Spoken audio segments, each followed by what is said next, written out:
Hello बच्चों, आज हम लोग आपके पवन दूती का चैप्टर के ही अंतिम पार्ट को पढ़ेंगे। तो यहाँ पर राधा जी श्री कृष्ण को पवन के माध्यम से संदेश भेज रही हैं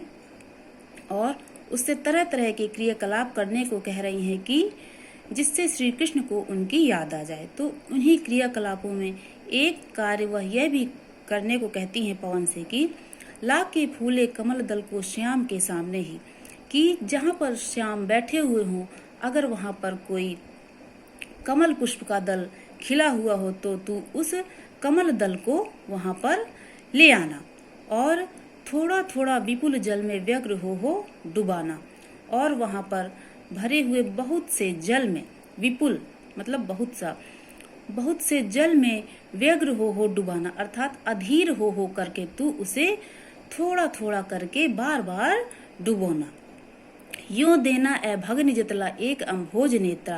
आंखों को हो विरह विधुरा वारी में बोरती है। और इस प्रकार से ए मेरी बहन, ए भगनी अर्थात बहन, मेरी बहन पवन, तू उनको यह जतला देना कि कमल के समान नेत्रों वाली अर्थात अम्भोज नेत्रा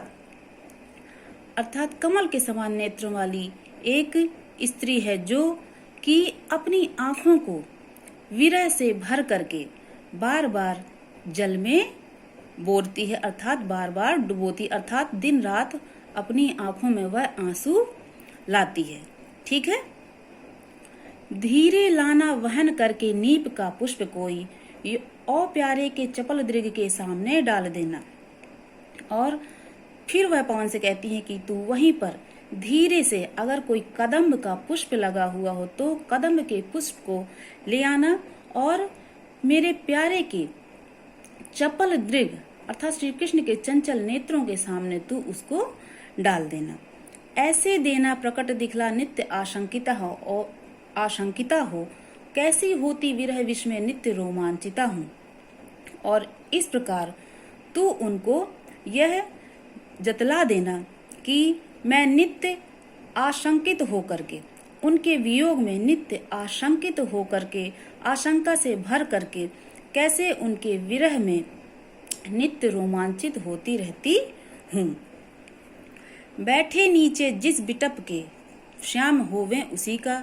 कोई पत्ता निकट उनके नेत्र के ले हिलाना, यूं प्यारे को विदित करना चातुरी से दिखाना, मेरे चिंता विजित चित्त का क्लांत हो कांप जाना। और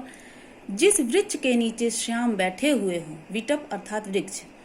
तो उस वृक्ष का कोई पत्ता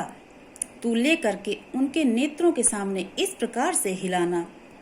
कि यूं प्यारे को विदित करना चातुरी से दिखाना, और उसको इस प्रकार अपनी चातुरी से, चतुराई से दिखाना और उनको विदित कराना अर्थात उनको संज्ञान में लाना कि मेरे चिंता विजित चित्त का क्लांत हो कांप जाना, कि इस प्रकार तू उनको ज्ञान करा देना, विदित करा देना कि मेरा जो चिंता से भरा हुआ चित्त है अर्थात हृदय है वह उनके वियोग में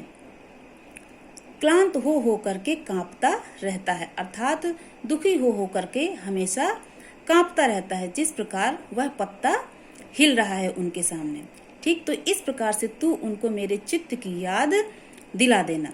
कि उन्हें मेरे हृदय के कंपन का आभास हो जाए। सूखी जाती मलिन लतिका जो धरा पर पड़ी हो, तो पांवों के निकट उसको श्याम के ला गिराना, यूं सीधे से प्रकट करना प्रीति से वंचिता हो, मेरा होना अति मलिन और सूखते नित्य जाना। और वहीं पर यदि कोई सूखी जाती मलिन लतिका, कोई सूख रही हो, कोई लता, कोई वृक्ष की कोई लता सूखी सी मलिन सी अगर वह धरा पर पड़ी हुई हो तो वह भी तू उनके पैरों के पास ला गिराना। और इस प्रकार से उन्हें तू सीधे सीधे से जतला देना, प्रकट करा देना कि उनके प्रेम के बिना, उनकी प्रीति के बिना, उनकी प्रीति से, उनके प्रेम से वंचित होकर के मैं इसी प्रकार नित्य प्रतिदिन उस लता के समान सूखती जा रही हूँ, मलिन होती जा रही हूँ। ठीक, कोई पत्ता नवल तरु का पीत जो हो रहा हो, तो प्यारे के दृग युगल के सामने ला उसे ही, धीरे धीरे संभल रखना और उन्हें यूं बताना, पीला होना प्रबल दुख से प्रोषिता सा हमारा। और वहां पर यदि कोई पत्ता नवल तरु का, किसी नए वृक्ष का कोई पत्ता नवल तरु का पीत जो हो रहा हो, अर्थात किसी वृक्ष का नवल पत्ता जो कि पीला हो रहा हो। नवल पत्ता उन्होंने अपने से तुलना की है कि जिस प्रकार से कोई पत्ता है वह पीला हो रहा हो, उसी प्रकार से वह भी उनके दुख में पीली होती जा रही है, अर्थात मलिन होती जा रही है, दुबली होती जा रही है। तो प्यारे के दृढ़ युगल के सामने ला उसे ही, तो उस तरु के उस नवल पत्ते को भी उनके नेत्रों के सामने, दृढ़ युगल अर्थात दोनों नेत्रों के सामने, युगल मतलब दोनों, ला उसे ही, तो उस पत्ते को उनके नेत्रों के सामने लाना और धीरे धीरे संभल रखना और उन्हें यूं बताना और उसको आराम से तू उनके सामने रख देना और उनको यह बतला देना कि पीला होना प्रबल दुख से प्रोषिता सा हमारा, कि मैं भी इसी पत्ते के समान, प्रोषित पतिका स्त्री के समान प्रबल दुख से पीली होती जा रही हूँ। यूं प्यारे को विदित करके सर्व मेरी व्यथाएं, धीरे धीरे वहन करके पांव की धूल लाना, थोड़ी सी भी चरण रज जो ला न देगी हमें तू, हा कैसे तो व्यथित चित्त को बोध मैं दे सकूंगी। और आगे वह कहती हैं कि इस प्रकार से तू उनको, मेरे प्रिय को, मेरे प्यारे को, मेरी सारी व्यथाएं तू, मेरी सारे दुख की व्यथाएं बतला देना, मेरे सारे कष्टों को तू बतला देना, धीरे धीरे वहन करके पांव की धूल लाना और तू इस प्रकार से धीरे धीरे करके उनके पैरों की, उनके चरणों की उस धूल को ले आना।